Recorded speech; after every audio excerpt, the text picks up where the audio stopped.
বিগত দিনে আমাদের উপদেষ্টার আন্তরিকতার কারণে 188 জনকে নিয়ে আসা হয়েছে।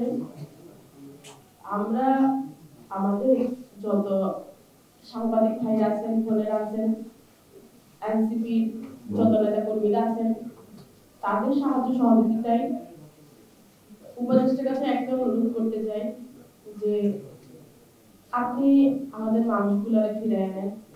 শহীদুল আমিন বাড়িতে 5 বছর পরে আসছিল। 24শে অক্টোবর রাতে রাত 2টায় উনি আবুধাবি ইন্টারন্যাশনাল এয়ারপোর্টে গ্রেফতার করা হয়। তখন উনি আমার সাথে কথা বলতেছিল এই মুহূর্তে। উনি আমাকে বলতেছে নির্দিষ্ট একটু সমস্যা হয়েছে, 2টা মিনিট ওয়েট করো। এরপর থেকে ওনার লাইফে অফ হয়ে গেছে। 2 মাস অবস্থিত যাবত আমরা ওনার অপেক্ষা করতেছিলাম। আমার বাবা বলতো মা তুই কান্না করিস না, আমাদের এয়ারপোর্ট আসতে কল দিতে পারে না, তুই যাবি। প্রত্যেকটা মানুষ এয়ারপোর্টে গেছে চেক করার জন্য, ওইখানে আসে নাই। আমাদের ইন্টারন্যাশনাল এয়ারপোর্টে খবর দিতে ওনারা বলতেছে পুলিশ প্রশাসন ছাড়া কাউকে সিসিটিভি ফুটেজ দেখানো যাবে না, কেউ কোনো তথ্য দিতে পারবে না। 2 মাস 18 দিন যাবত আপনি কেউ জানি না যদি বেঁচে আছে তো পড়ে গেছে, কেউ জানি না। ফ্যামিলির অবস্থা এতটা পরিমাণ খারাপ হয়ে গেছে বলার বাইরে। ওনার মা যখন শুনছে ওনার মা ওই দিনে স্ট্রোক করছে। ওনার পরিস্থিতি খুবই খুবই মারাত্মক ছিল তখন, ছেলের কথা শুনে। এখন উনি স্বাভাবিক না। আমার 2টা বাচ্চা আছে, একটা বাচ্চাটা 5 বছর পরে দেখি উনি এসে। আমার বাচ্চাটা যখন বলে আম্মা ওরা পড়ছে না, আপু কই তুমি বললে যে আপু সকালে আসবে, তাহলে কেন আসতেছে না?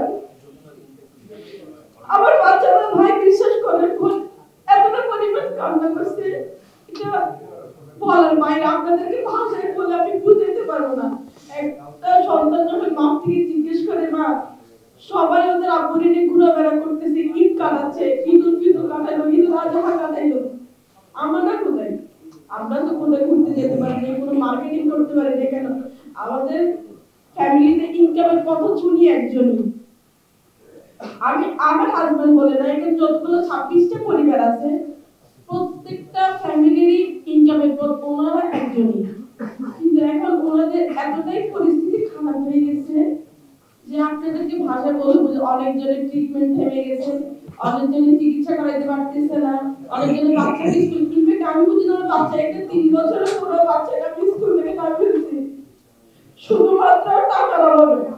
আমার ইনকাম সোর্স উনি একজনই। এমন না যে আমার ফ্যামিলিতে কেউ চালাবে, সাহায্য সহযোগিতা করবে, এমন কোনো মানুষ নেই। শ্বশুর স্বামীর আছে থেকে দুবেলা দুটো খাইতে পারতেছে এটুকু, এর বাহিরে আর কোনো কিছু না। আমি নাহিদ ইসলামের ভাইয়ের সাথে আমি গত উনি যখন চট্টগ্রামে গেছিল 20 তারিখ, আমরা যাই নাই এমন কোনো জায়গা নেই। রাজনীতিবৃন্দরা বলেন, যত নেতা কর্মী আছে, ঘুরি নেই এমন কোনো জায়গা নেই, যাই নেই এমন কোনো মানুষ নেই। পররাষ্ট্র মন্ত্রণালয় বলেন, প্রবাসী কল্যাণ মন্ত্রণালয় বলেন, আসিফ স্যারের কাছে বলেন, প্রত্যেকটা মানুষের কাছে আমরা গেছি, কিন্তু আমরা হতাশাগ্রস্ত। সবাই আমাদেরকে আশ্বাস দিছে চলে আসবে, আলহামদুলিল্লাহ টেনশন করি না চলে আসবে। কিন্তু ভাই ওনারা যে বলে যে টেনশন করি না, টেনশনটা করা লাগে না, এটা অটোমেটিকলি চলে আসে। একজন ওয়াইফের কাছে, একজন মার কাছে, একজন বোনের কাছে ওইজন মানুষ যে নাই মিসিং থাকে, ওইটা শুধু ওই ব্যথাটা ওনারাই জানে। সবাই বলে যে চলে আসবে টেনশন করিয়ে না, কিন্তু টেনশন করিয়ে না, টেনশন কেউ নিজ থেকে করে না, এটা অটোমেটিকলি চলে আসে।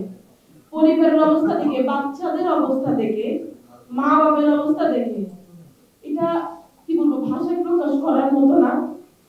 তো আমি ভাইদের কাছে, আপনাদের কাছে, সাংবাদিক ভাই বোনদের কাছে, এনসিপির কাছে, সবার কাছে এতটুকু প্রত্যাশা রাখি যে আমাদের ফ্যামিলি গুলোর আপনারা একটু সহযোগিতা করবেন। আপনারা ছাড়া আপনার কোনো আস্থা নেই। আমাদের দেওয়ালে পিঠ থেকে গেছে, দেওয়ালে পিঠ থেকে যাওয়ার কারণে আজকে এখানে এসে বসে আছি আপনাদের কাছে। কেন আজকে 11 মাস, 11টা মাস আমরা কিভাবে চলি আল্লাহ ছাড়া কেউ জানে না, সেটা আপনাদেরকে ভাষায় বলে প্রকাশ করতে পারবে না।